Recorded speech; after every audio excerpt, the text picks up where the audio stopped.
Hello there, my name's John Price, and this is a short video talking about the duties of the declarer in Hand of Bridge. Now, Act 1 in the Hand of a Bridge is all about the bidding, and the actors in that act are the opener, the responder, the overcaller, and the advancer. And as they play out Act 1, a contract is decided upon. But it's in Act 2 that the contract is actually played. And the person who plays it is the declarer. The declarer and their partner have won the contract, and now the declarer is going to have to play it. They get the privilege of playing their own hand and the hand of their partner. They're in charge of 26 cards. And being able to look at those 26 cards and decide which card is played should help the declarer to get the contract that Act 1 decided upon. But what are actually the duties of the declarer?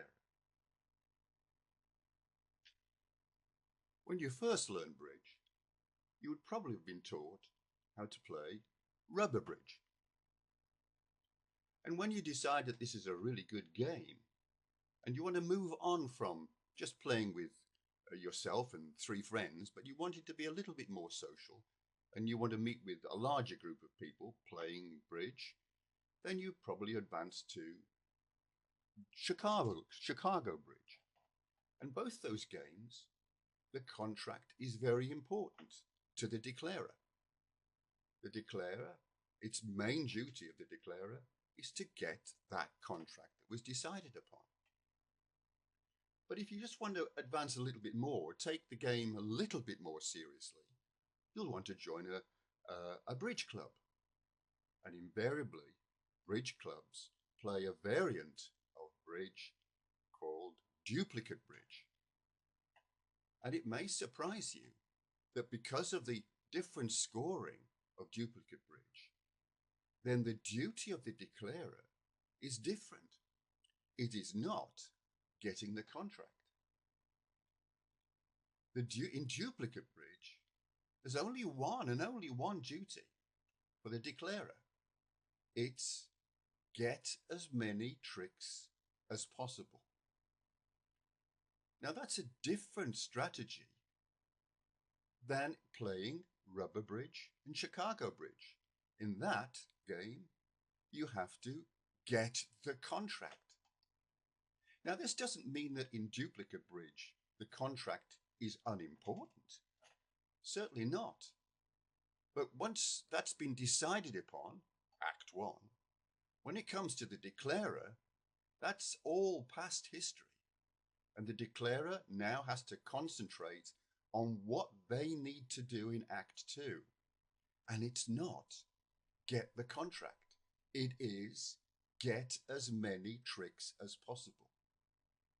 This can take several years for people to get their head round this. They'll play duplicate for a bridge for a long while, still thinking, I'm not sure if I understand this.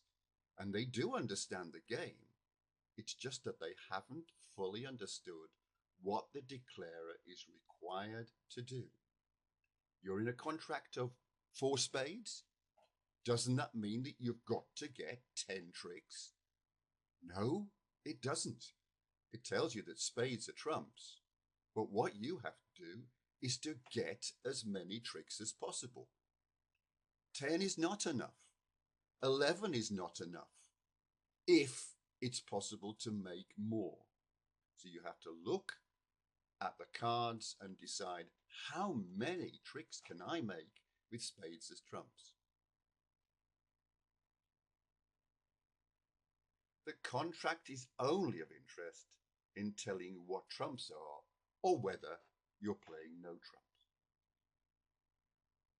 Surprisingly, when you've played in a club, playing duplicate bridge for a number of years, you'll probably get involved with the occasional times when the club decides to run a team bridge competition.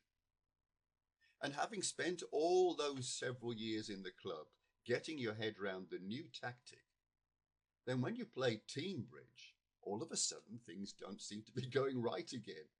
Do you know why? Because team bridge is scored in a different way to duplicate bridge, and lo and behold it, in team bridge, the declarer has to get the contract again, not just as the same as rubber bridge or Chicago bridge. Confusing or what? But for a lot of bridge players, they love playing duplicate bridge and team bridge, and so they're happy to just swap from one tactic to the other, and it's okay for them. Now, can I give you any important advice about getting these extra tricks? Well, here's a couple that I think are probably the most important. First one, you're playing in a suit contract. Then imagine this. You're being faced with your hand and the hand of your partner, the dummy. You're looking at the 26 cards, but two hands. And you're in a trump contract. Decide which of your hands is the hand which we refer to as the short hand. The hand which has the least amount of trumps.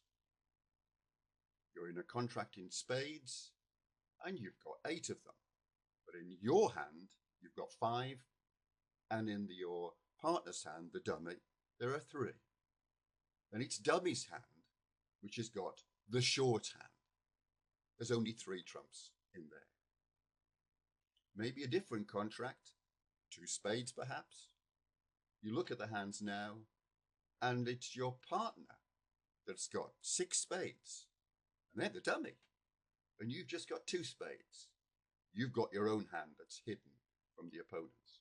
In this case, you've got the short hand, the least amount of trumps. What about 4-4, you say? Well, in that case then, you can make any decision you like. You can decide which one is going to be designated as the short hand. But once you've made that decision, and you do what I'm just going to suggest now, which is trumping in the short hand, then that becomes the short hand. But what happens then? Well, I want you to imagine this. When you trump in the short hand, then you get an extra trick, and the crowd goes wild. There's cheering, there's fireworks. It's an extra trick, and that's exactly what you want to happen. Now you're saying to yourself, I know, well, why can't I trump in the other hand as well? That's just as good. I win a trick. You do. But that trick is not an extra trick. When you trump in the long hand, then try and imagine this. The crowd goes quiet, silent perhaps. There's a feeling of anticipation because they can all see that that's a jolly risky move. When you trump in the long hand, you are making your long hand that little bit shorter, and you need a long hand for the battle that's bound to take place when you start taking out trumps from the opponent. Let's imagine again that you've got 5, and your partner's got 3 trumps. So there are 5 missing trumps. In duplicate bridge, you always assume the most likely distribution of cards. And when 5 cards are missing, they'll be spread amongst the 2 hands. 3-2 is the most likely. So one of your opponents will have 3 trumps. So there's bound to be 3 rounds of trumps where you're fighting away. But after that, any trumps that are left over will be in your hand, your long hand, and they will be winners. But sometimes, you know, it's not 3-2, but it's 4-1. So you always have to have that at the back of your mind, that you might end up with one of your opponents having 4 trumps. So if you trump in your long hand, the 5 trumps you had now suddenly becomes 4. So it's not as though you had the majority of the trumps. All of a sudden, now you've got 4 and one of your opponents might have 4. That's a risky move in terms of the battle when trumps are going to be taken out. It's a risky move. And that's why the crowd is waiting to see, what on earth are you up to in doing this? Now, if that clever move means that now the hand is in your hand and you can lead a card towards the short hand that will be trumped, you have won an extra trick again. And then the crowd will go absolutely wild. Fireworks will light the sky, and people will invade the pitch to celebrate that there's not just one extra trick, but now you've made a second one with a brilliant move. However, that is the sort of reason why you would want to trump in the long hand. If you haven't got a good reason for trumping in the long hand, why have you done it? Because it gains you nothing, and in fact, it makes things rather risky for you. A second way of trying to get an extra trick, and this works in suit contracts or no trump contracts, is getting the extra trick by developing a long suit. Usually I mean by that 8 or more, but perhaps 7 or more still might yield an extra trick. So between you and your partner, you've got 7 or more of that suit. And it's not trumps. Now, to get that extra trick, it often takes quite a bit of work and definitely some planning. You'll need to work away at that suit. You may win one trick, and then you might trump another of this particular suit, and maybe you have to lose a third. But by playing on that particular suit, eventually the opposition will run out of that suit.